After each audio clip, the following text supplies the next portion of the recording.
Jamás un pueblo tuvo cosas tan sagradas que defender, ni convicciones tan profundas por las cuales luchar. Nos acompaña la convicción más profunda de que las ideas pueden más que las armas, por sofisticadas y poderosas que éstas sean.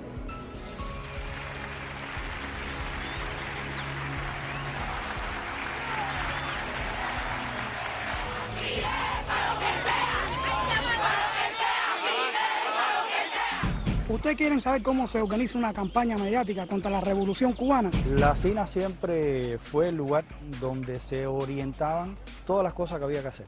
Marta Beatriz nos entregaba dólares para 18 mujeres. Todos tenían la esencia del servilismo, del anexionismo, del merceranismo. Forman parte esencial de la estrategia de subversión de los Estados Unidos contra Cuba. El terrorismo contra Cuba no ha cesado. No voy a morir como un traidor. La defensa de los derechos humanos resulta un modo de vida para algunos en Cuba. Bajo la etiqueta de disidentes se agrupa hoy la misma contrarrevolución que ha mantenido viva desde 1959 su política de agresiones contra la isla.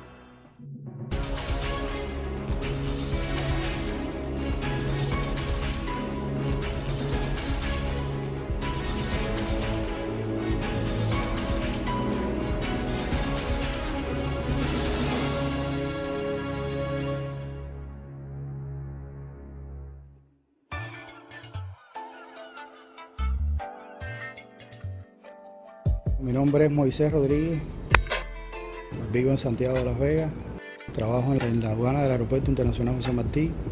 Yo conozco a Lizardo Sánchez en Villamarista en el año 1980.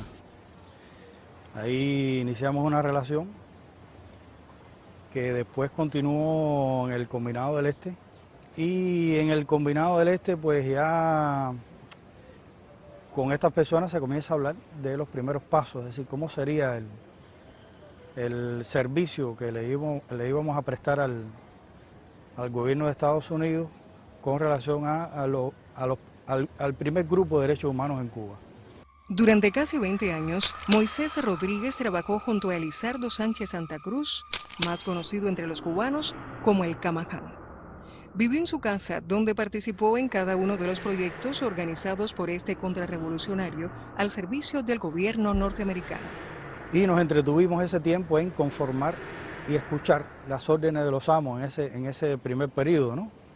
Me refiero a la sección de intereses que ya funcionaba aquí en La Habana como el centro de diseño de la futura contrarrevolución.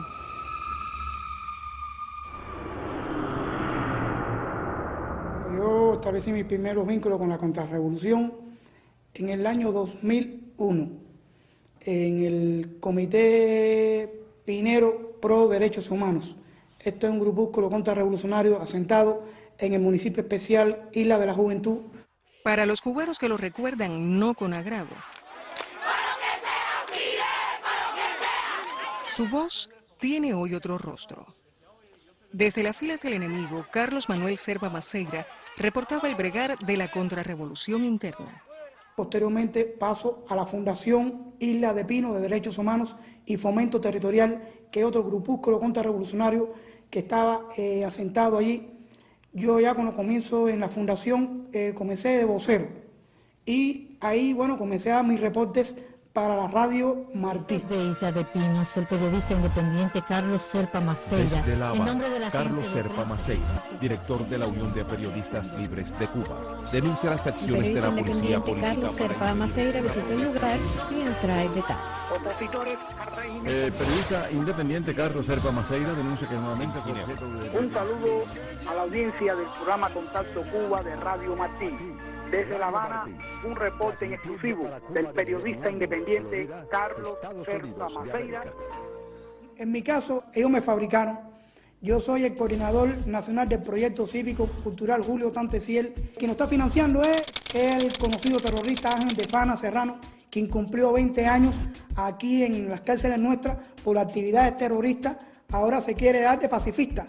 soy el director de la Biblioteca Independiente Ernest Hemingway, también soy el director de la Unión de Periodistas Libres de Cuba.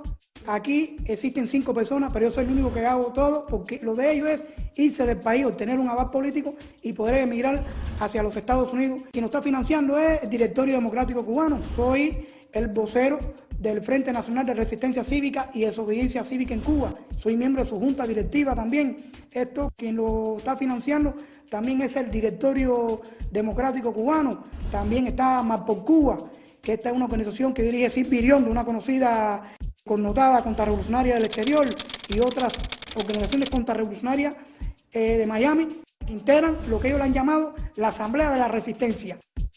Fui nombrado enlace nacional de los gobiernos de oposición. Esto de los gobiernos de oposición, quien nos dirige desde Puerto Rico, Enrique Blanco. Incluso Enrique Blanco es el que me administra el blog, el Guayacán cubano. Fui representante de la brigada 2506 aquí en Cuba. Cuando yo fui representante de la brigada 2506, recibí teléfonos móviles, financiamiento para actos provocativos aquí en nuestra patria. Soy el corresponsal de la revista Misceláneas de Cuba. Así como se fabrica un disidente. Aquí ni al bibliotecario independiente que hayan fabricado, ni al supuesto opositor, ni al supuesto defensor de los derechos humanos, ni al supuesto periodista independiente, a ninguno les anima el amor a Cuba. Han vendido su alma al diablo. Realmente planificaron algo que salió mal al final, o que ha salido mal, que es crear la contrarrevolución a partir de estos elementos, es decir, me refiero a los que integraron aquel primer grupo de derechos humanos, Comité Cubano por Derechos Humanos, a partir de la formación de cada cual. Esto trajo como consecuencia que en muy poco tiempo fuera un desastre. Ellos promovieron que se iniciaran, es decir, que se fundaran otros movimientos, pero de inicio exigieron la fundación o la creación de movimientos, pero ya con fines políticos, es decir, con un discurso político que en el caso del comité crea el Partido Pro Derechos Humanos y en el caso de la comisión de Elizardo Sánchez crea la Corriente Socialista Democrática. A partir de la década de los 80, principio de la década de los 80 específicamente, con el lanzamiento por el presidente Ronald Reagan del llamado Proyecto Democracia, donde se plantea una lucha abierta y frontal contra el comunismo, se estimula dentro de la estrategia de subversión contra Cuba y de otros países del antiguo campo socialista el empleo de métodos dirigidos al aprovechamiento del tema de los derechos humanos, de la lucha supuestamente civilista, de corte pacífico, y esto viene respaldado de algún modo por instituciones y tanques pensantes dentro del gobierno de los Estados Unidos que buscan, por una parte, ocultar el rostro del gobierno de ese país detrás de estas maniobras, pero al mismo tiempo estimular el uso de estos métodos. Como es de suponer, en Cuba este ajuste de estrategia se refleja, por ejemplo, con la creación del Comité Pro Derechos Humanos por el contrarrevolucionario Ricardo Bofill Pagés. Y una de las cosas que me llama el interés en esto de los derechos humanos es la cosa de la connotación periodística que tiene redactar cosas. Como si tuviera una pregunta ahí. Sí. Y si hubiera esta posibilidad, yo te entiendo lo que tú, o sea, ser un cronista de estos problemas y... Vivir de esto, chico, vivir de esto sin grandes pretensiones. Yo tengo la experiencia, es decir, la agradable experiencia de haber conocido en todos estos años a casi todos, para no decir todos. Y te podría afirmar aquí en estos momentos de que no conocí a uno realmente sincero. Todos tenían la esencia del servilismo, del anexionismo, del merceranismo, y simplemente habían dos cosas que estaban siempre latentes, estaban siempre presentes. Número uno, recibir dinero, y número dos, irse de Cuba. La esencia no ha variado. La contrarrevolución interna no es un fenómeno espontáneo ni autóctono. Es la expresión de la política anticubana que Estados Unidos ha estimulado a través de una red de grupos, instituciones y organizaciones bajo el mismo esquema de subversión aplicado contra la Unión Soviética y demás países socialistas de Europa. En su estrategia para destruir la revolución, la mayoría de estos grupos se ha autodefinido como defensores de los derechos humanos. Y aunque se intenta modificar su apariencia para presentarlos como exponentes de la llamada sociedad civil que pretenden fomentar en Cuba, para nadie es un secreto el servilismo de sus miembros a la Casa Blanca. Los grupúsculos contrarrevolucionarios internos efectivamente forman parte esencial de la estrategia de subversión de los Estados Unidos contra Cuba. ¿Por qué? Porque son utilizados en función de intentar crear focos de tensión internos, de proyectar la imagen de que en Cuba existe una oposición interna organizada, pero también de construir en estos ambientes supuestos líderes que fabrican a través del financiamiento de gobiernos extranjeros, de campañas mediáticas, pero también de la entrega de premios para el supuesto reconocimiento de la labor como luchadores de los derechos humanos. A lo largo y ancho de Cuba, la contrarrevolución me llama a mí para inventar supuestos actos de provocación. Ha llegado un momento en que le he dicho a estos contrarrevolucionarios, no, porque si la policía me dio golpe, que si la seguridad del Estado me llevó preso, yo he ido con mi grabadora y cuando le he puesto la grabadora se me han tirado en plancha. Está comprobado que tienen el objetivo sencillamente es emitir denuncias falsas contra la revolución. Denuncias falsas, denuncias que siempre estaban fundadas en elementos vulnerables, por ejemplo, un supuesto ayuno, una supuesta huelga, una mujer involucrada. Esta mega información llegaba allá a Ginebra como algo que se había manipulado con anterioridad, se había conformado para que cumpliera su objetivo, que al final era pues lacerar el prestigio de la Revolución Cubana. Conformada por una extraña naturaleza profundamente antipatriótica, la contrarrevolución se ha distinguido por el carácter terrorista de muchos de los planes y proyectos que concibe. Desde el surgimiento de la primera agrupación contrarrevolucionaria en Cuba, la Rosa Blanca, hasta la actualidad, sus filas han sido engrosadas por exreclusos y personas con marcados intereses anexionistas. El terrorismo contra Cuba no ha cesado. Según el propio Noam Chomsky, Cuba es el país que más ha padecido el terrorismo a lo largo de su historia. A partir del 1 de enero del 59 empezó una guerra sucia y limitada contra Cuba, que tuvo sus determinadas etapas.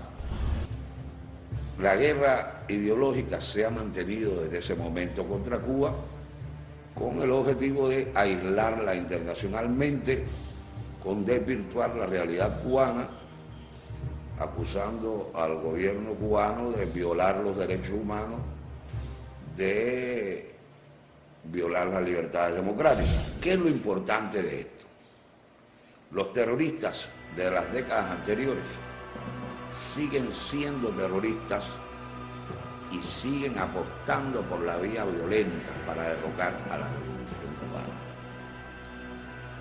Pero han pasado a priorizar y a querer participar activamente dentro de la lucha ideológica contra Cuba. Ha emergido otra nueva oleada de contrarrevolucionarios. Y aclaro, cuando digo oleada, son microgrupos de contrarrevolucionarios que están desarrollando en estos momentos el papel de protagonistas de la contrarrevolución en Cuba, financiados fundamentalmente por los propios Estados Unidos, por las agencias de apoyo a la contrarrevolución como la ANET y la USAID, y dentro de este caso se enmarcan las damas de blanco. Supuestamente ellas están pidiendo la libertad de sus familiares encarcelados que son mercenarios. Realmente las damas de blanco tienen otro objetivo. Son hoy una punta de lanza desde el exterior en contra de la revolución cubana. Que las damas de blanco con sus caminatas puede ser la llamita que prenda esa explosión visual.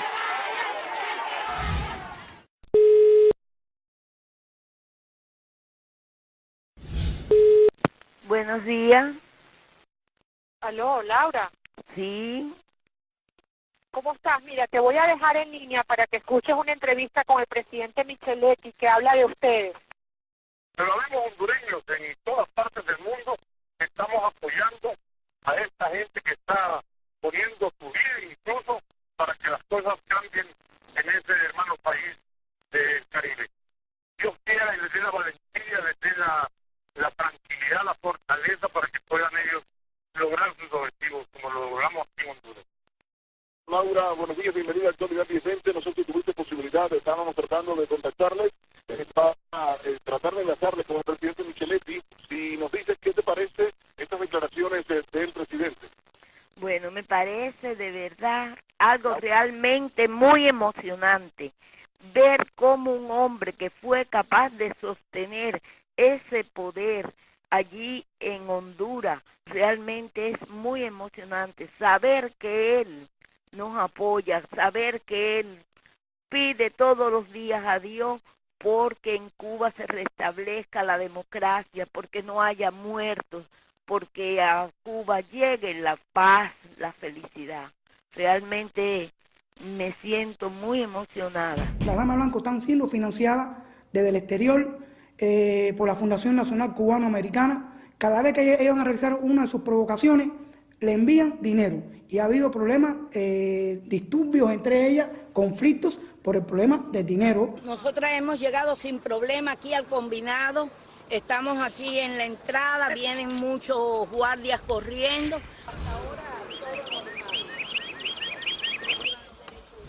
Los mismos terroristas tradicionales están ahora asumiendo el papel de intermediarios con la contrarrevolución cubana.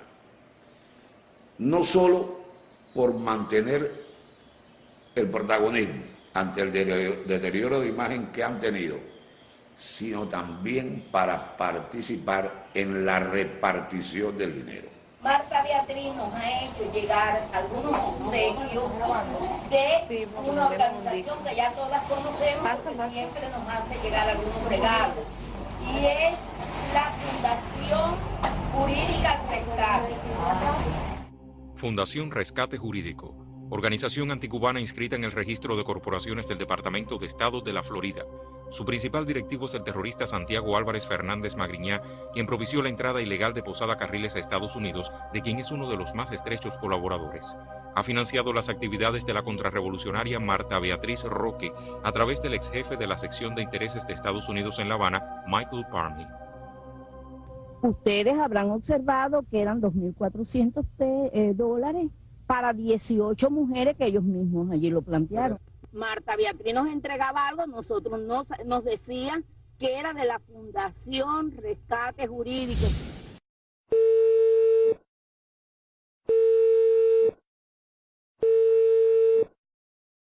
Dime. No, nada, llamaron de Pinar del Río que no se han reunido y no piensan reunirse. En Pinar del Río no van a hacer asamblea. No se irá nadie de Pinar del Río, Fabián. O sea que los americanos dijeron que ni una visa. Pero quiero que tú sepas que si eso le cuesta al gobierno cubano que los yanquis invadan a Cuba, me da lo mismo. Ellos tienen interés en la foto. A mí me han dicho que cuando yo vaya a mandar fotos hacia el internet, que vean allá afuera las largas filas de ellas, que no se vean que son 3 o 4 mujeres. O sea, que son 20, 30 mujeres, pero que en la foto salgan esa gran cantidad de mujeres para que se vean de que están en las calles. Pero no es cuestión de estar en la calle, es cuestión de justificar la paga que están recibiendo para sus actividades contrarrevolucionarias aquí en nuestra patria.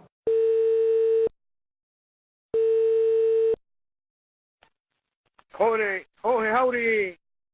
¿Qué pasa, mi hermanito? ¿Cómo tú estás? Bueno, bien, ¿Cómo está todo?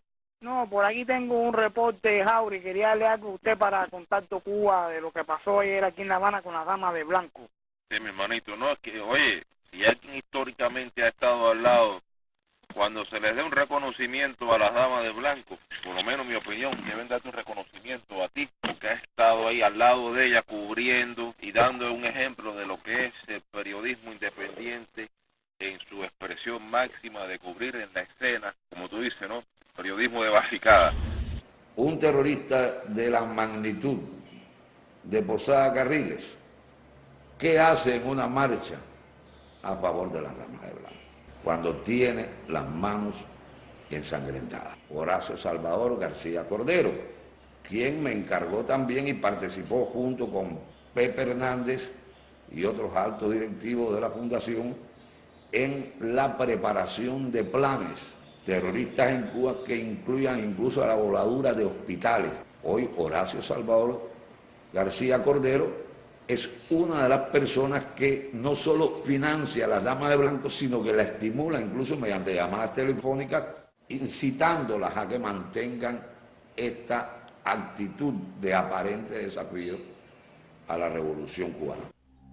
Horacio Salvador García Cordero, contrarrevolucionario radicado en Miami. En Cuba se vinculó a la agrupación terrorista Directorio Revolucionario Estudiantil. A finales de 1988, integró la Junta Directiva de la Fundación Nacional Cubano-Americana, FNCA. Formó parte del grupo paramilitar de esta organización, donde llegó a ocupar su jefatura en sustitución de Luis Zúñiga. Desde esa posición, fomentó células clandestinas en Cuba. Firmó la Declaración de Apoyo al Terrorismo que publicó la FNCA el 11 de agosto de 1997. En 2001, abandonó esta organización por considerar que sus posiciones no eran suficientemente duras y se integró al Consejo de la Libertad de Cuba, que agrupa la línea más violenta de antiguos directivos de la Fundación. Está estrechamente vinculado con el terrorista Luis Posada Carriles, a quien visitó en Panamá. Aportó financiamiento y realizó gestiones para que se le concediera el indulto a este por el gobierno de dicho país.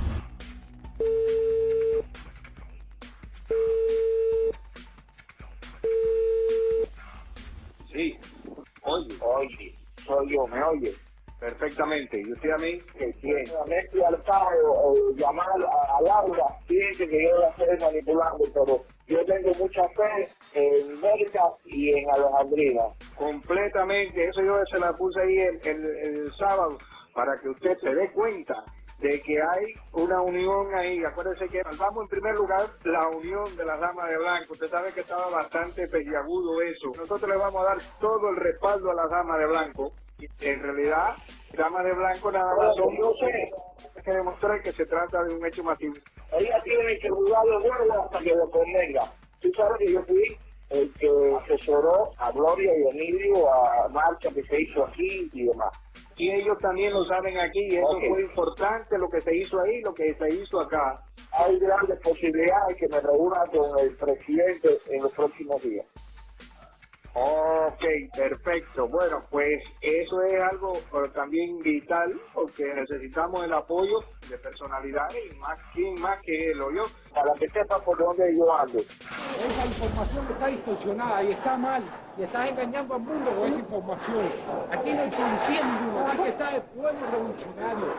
No te equivoques, te estoy oyendo la información que tú estás dando. No, el pueblo es que está, el pueblo que está reclamando hoy, el pueblo. No, el pueblo. No eres policía, aquí no hay nadie. Te respetamos, pero no engañes al mundo. ¿Ustedes quieren saber cómo se organiza una campaña mediática contra la revolución cubana? Ahora yo voy a llamar a Radio Martí y ustedes verán cómo ellos me vuelven la llamada para acá y yo voy a informar una cosa que no me ha sucedido y cómo sin confirmar y sin verificar nada, ya ellos están en campaña mediática contra la revolución cubana.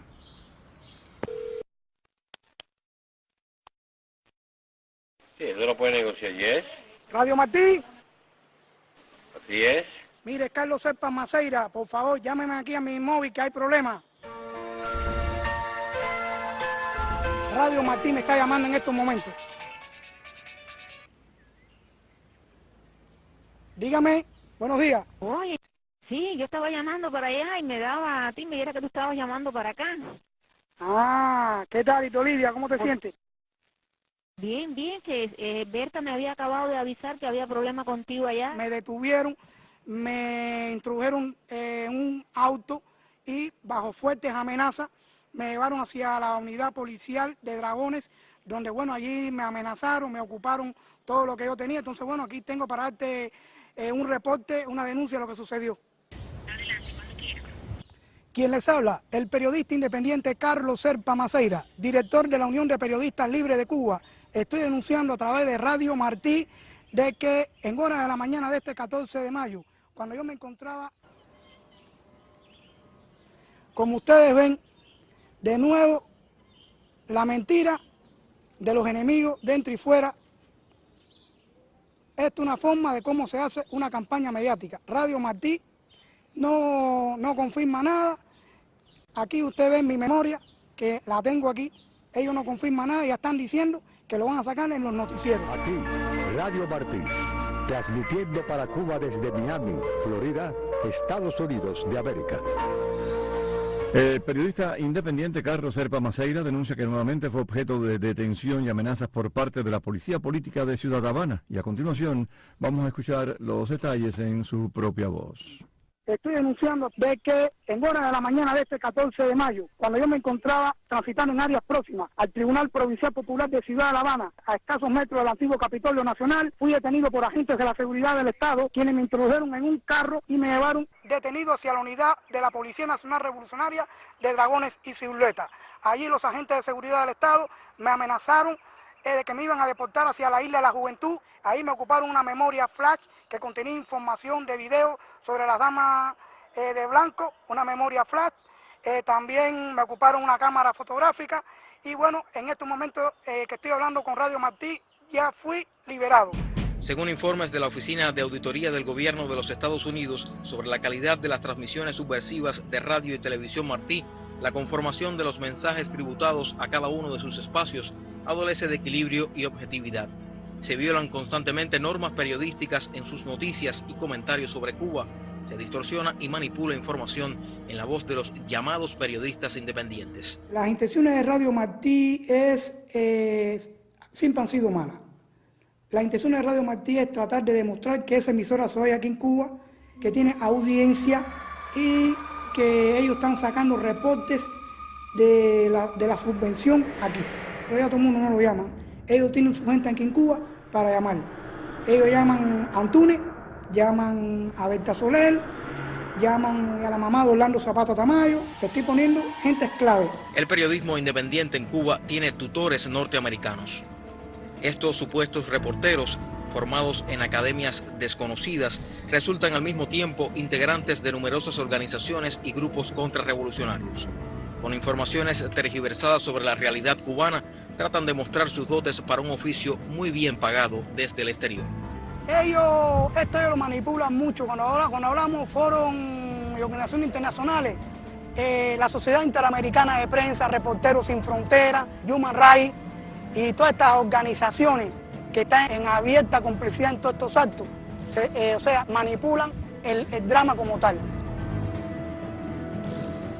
Se manipulaba la información o ellos conformaban al final y decidían cómo podría esa información hacerle daño a la Revolución Cubana. Hay otra cosa, muchos de los abastecimientos, porque estamos hablando de pulobres, de pulsa, de propaganda subversiva, ellos abastecen aquí a la contrarrevolución con grabadoras digitales, cámaras fotográficas, memoria flash, para que a los periodistas independientes para que mejoren su trabajo, también con computadoras. Incluso ellos están organizando, y siempre lo han organizado, estos cursos de periodismo para los llamados periodistas independientes, que es quien los realiza de Miami en la Universidad de la Florida, el señor Dan Mau. Cuando terminan estos cursos en Séptimo y 24, que es la residencia de los jefes de la Oficina de Prensa y Cultura, de la Oficina de Intereses, ellos hacen una especie de homenaje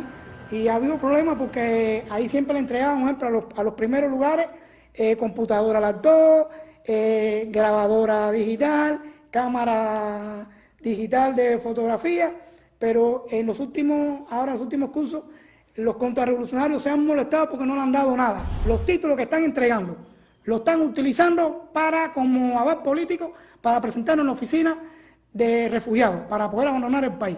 El programa de refugiados políticos es un instrumento de estímulo y presión a la actividad de la contrarrevolución interna. ¿Estímulo por qué?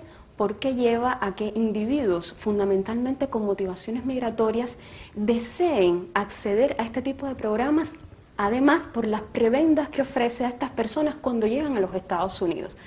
pero al mismo tiempo es un elemento de presión, como ya decía, porque lleva a estos individuos a actuar de manera, digamos, contestataria, por decirlo de algún modo, de adoptar posiciones contra la revolución, básicamente para poder obtener los avales a través de los cuales pueden acceder, clasificar en este programa de refugiados políticos. Básicamente estamos hablando de una manipulación contra nuestro país, contra la revolución. Pero es simplemente una agencia de viaje, donde el objetivo es chantajear a cubanos que si no haces cosas en contra de la revolución no te vas de Cuba. A pesar de que el gobierno revolucionario ampara la protección de embajadas radicadas en Cuba, diplomáticos norteamericanos y europeos estimulan y atienden a los cabecillas internos de la contrarrevolución. Para muchos, la CINA continúa siendo hoy el cuartel general desde donde se dirige cada provocación contra Cuba. La CINA siempre fue el lugar donde se planificó, donde se creaban, donde se manejaban, donde se orientaban todas las cosas que había que hacer. Nuestro gobierno nunca se ha equivocado cuando los ha acusado de que ese lugar se ha convertido en un estado mayor de la contrarrevolución. Tuve la oportunidad de recibir órdenes y constatar realmente el odio que Estados Unidos, es decir, el gobierno de Estados Unidos siente hacia nuestra revolución por varios funcionarios de este lugar tenebroso. Te puedo mencionar nombres como Timothy Brown, Diana Robin Mayer, Víctor Bocarok, Stephen Rice y otros que fueron los que más trabajaron por el momento que les tocó vivir con nosotros aquí en medio de esta escalada del gobierno de Estados Unidos hacia nuestra revolución. Yo tenía contacto con Parley, nos veíamos en su residencia cuando había una videoconferencia, había una recepción, pero él está en contacto conmigo a través de correo electrónico. Con Diana Robin Mayer pasó algo que aquí en Cuba pues marcó. Fue el momento en que más los Estados Unidos alzó la parada contra Cuba.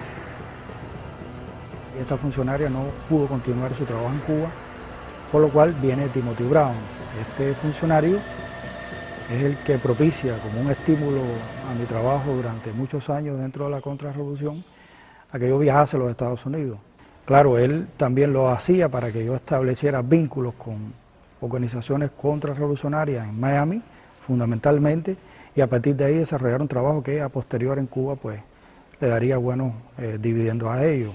Allá me encuentro con viejos personeros de la contrarrevolución cubana, como Ricardo Ophir, Adolfo Rivero Caro y otros que estaban bien activos con relación a la contrarrevolución aquí al interior de Cuba. También, bueno, tuve contacto con el señor Gregory Adams. Este señor era el jefe de la Oficina de Prensa y Cultura de la sección de intereses. En un momento dado, él llegó hasta orientarme. Recientemente, un cable filtrado por Wikileaks, enviado al Departamento de Estado por el jefe de la CINA, Jonathan Farrar, el 15 de abril de 2009, mostró que la llamada disidencia está desconectada de la vida del país, sin influencia en las generaciones más jóvenes. Señaló que los disidentes y sus agendas son prácticamente desconocidos, fuera del círculo de los diplomáticos extranjeros y la prensa. Afirmó que los líderes contrarrevolucionarios solo parecen dirigir sus esfuerzos a obtener recursos para solventar sus necesidades cotidianas y que definitivamente no gozan de apoyo alguno entre los cubanos. En medio de una peligrosa y convulsa situación internacional, el presidente de Estados Unidos dedicó tiempo para abordar de una manera distorsionada la situación de los derechos humanos en Cuba.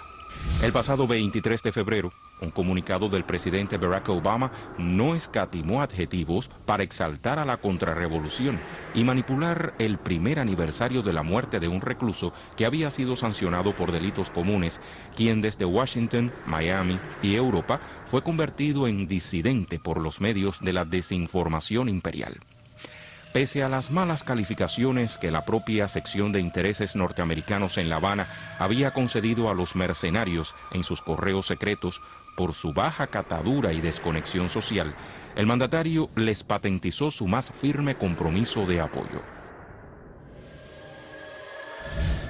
En los momentos más difíciles, Moisés Rodríguez y Carlos Serpa Maceira defendieron los ideales de la patria como parte de esa contrarrevolución diezmada y servil a los intereses de la Casa Blanca. El primero en una época de limitaciones por la caída del campo socialista y la llegada del período especial en nuestro país. El segundo, en un contexto más reciente, matizado por una guerra ideológica que Estados Unidos se refuerza a partir de la aprobación del Plan Bush. Ambos, desde sus posiciones y circunstancias, demostraron cuánto puede hacer un revolucionario en defensa de su pueblo. Esto ha tenido un gran significado para mí porque, bueno, yo nací un 10 de octubre. El hecho de yo haber nacido ese día me ha comprometido mucho con la historia de mi patria. Para mí, el histórico presidio Modelo, donde Fidel Castro y los concadistas fueron llevados a prisión tras los sucesos del 26 de julio, significa mucho.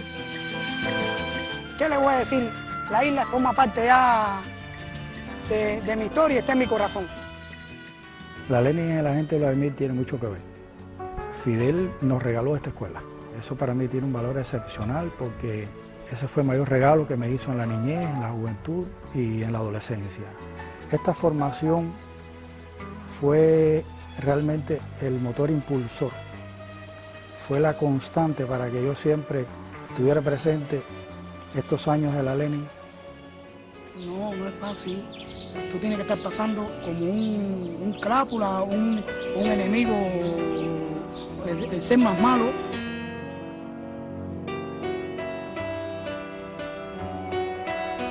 Realmente fue muy difícil. Y esto trajo como consecuencia que yo en ocasiones tuviera que llamar a mi oficial, por ejemplo, para conversar. Y un poco que yo descompresionar aquella carga que tenía en esos momentos, de lo que escuchaba constantemente. Por ejemplo, se hablaba de horas de gobierno, horas de revolución. Si hay una cosa que me puse muy contento es porque es un regalo que lo voy a dar a mi hija Tita.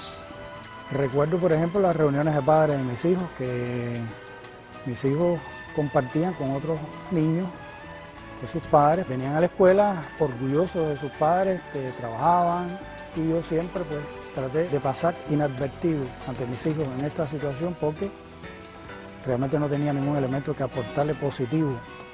Que estando yo con un grupo de contrarrevolucionarios, ella puso libertad para los 5 héroes, que eso ya le nació de forma espontánea. Yo nunca le dije, mía, escribe esto. Ella cogió la tiza en el medio del portal, puso libertad para los 5 héroes. Y me trajo problemas, o sea, con los contrarrevolucionarios, porque me dice, concho, ¿qué clase de educación tú le estás dando a tu hija que nada menos vino a poner libertad para los 5 héroes? Ser agente de la seguridad del Estado es un compromiso muy grande con la revolución. Para mí es entrega, es sentido de pertenencia, es compromiso.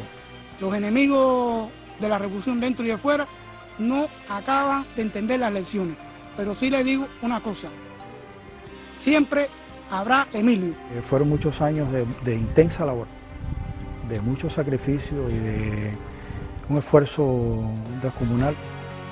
No defraudé la confianza que se depositó en mí y en todo momento yo mantuve la convicción de patria o muerte, la mantuve dentro de los enemigos y públicamente la voy a saber enaltecer y me siento contento de que se haya depositado esta confianza en mí, porque para mí la fidelidad vale mucho. Fidelidad es Fidel, revolución, pueblo, Cuba. Jamás un pueblo tuvo cosas tan sagradas que defender, ni convicciones tan profundas por las cuales luchar. Nos acompaña la convicción más profunda de que las ideas pueden más que las armas, por sofisticadas y poderosas que éstas sean.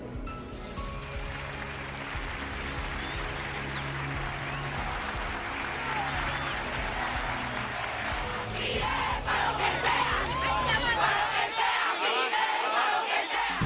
¿Ustedes quieren saber cómo se organiza una campaña mediática contra la revolución cubana? La CINA siempre fue al primer grupo de derechos humanos en Cuba.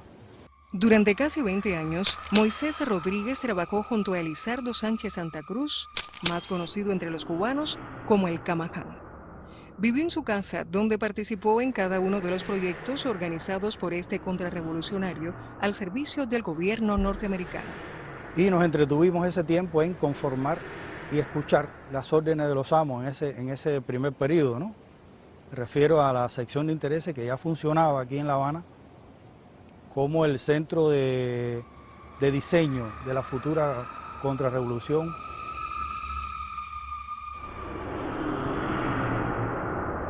Yo establecí mis primeros vínculos con la contrarrevolución en el año 2001, en el Comité Pinero Pro Derechos Humanos. Esto es un grupúsculo contrarrevolucionario asentado en el municipio especial Isla de la Juventud. Para los cubanos que lo recuerdan no con agrado, su voz tiene hoy otro rostro. Desde las filas del enemigo, Carlos Manuel Serpa Maceira reportaba el bregar de la contrarrevolución interna. Posteriormente paso a la Fundación Isla de Pino de Derechos Humanos y Fomento Territorial, que es otro grupúsculo contrarrevolucionario que estaba asentado allí. Yo ya cuando comienzo en la fundación comencé de vocero y ahí, bueno, comencé a dar mis reportes para la radio Martí. De Isla de Pinos, el periodista independiente Carlos Serpa Maceira. Desde La Habana, en nombre de la Carlos Serpa Maceira, director de la Unión.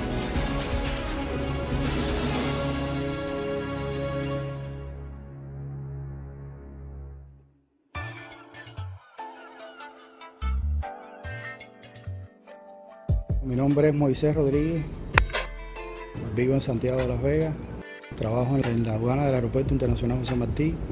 Yo conozco a Elizardo Sánchez en Villamarista en el año 1980.